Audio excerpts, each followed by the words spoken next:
ही अतिशय दुःखद अशा प्रकारची घटना आहे।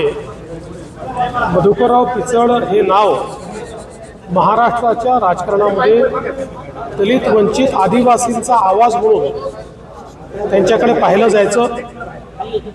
एक केवळ राजकारणी म्हणून नाही तर एक समाज सुधारक म्हणून देखील त्यांनी अतिशय चांगलं काम केलं।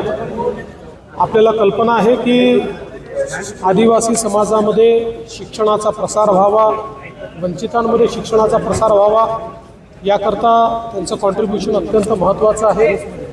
आदिवासीच्या वनजमिनीचा विषय असेल, त्यांच्या इतर हक्कांचा विषय असेल, याकरता सातत्याने त्यांनी संघर्ष केला। आणि विशेषतः मला आठवतं की ज्यावेळी निळवंडे धरणाचं काम हे थांबलेलं होतं त्यावेळी विखे पाटील साहेब यांना मी विनंती केली होती आणि पिचड साहेबांसोबत एक आमची बैठक झाली आणि त्या बैठकीमध्ये पिचड साहेबांनी काही समस्या मांडल्या। त्या समस्या आम्ही दूर केल्या आणि त्यांनी स्वतः पुढाकार घेऊन जे 20 किलोमीटरचं काम थांबलं होतं ते पूर्ण करून घेतलं। त्यामुळे आज निळवंड्याचं पाणी 100 किलोमीटरपर्यंत आमच्या शेतकऱ्यांना मिळतं आहे। एवढंच नाही तर सातत्याने त्यांचा आग्रह असायचा की थोर स्वातंत्र्य सेनानी राघोजी भांगरे यांचं नाव हे भंडारदरा जलाशयाला दिलं पाहिजे। मागच्या काळात तोही निर्णय आम्ही घेतला। अतिशय आनंद त्याच्यावर त्यांनी व्यक्त केला होता। अतिशय मितभाषी होते, पण उत्तम वक्ते होते, सर्वांशी संबंध ठेवणारे होते। विविध विषयांचा व्यासंग ज्ञान अतिशय चांगलं होतं। कुठलाही विषय मांडत असताना त्या विषयाचा सखोल अभ्यास करून ते विषय मांडायचे।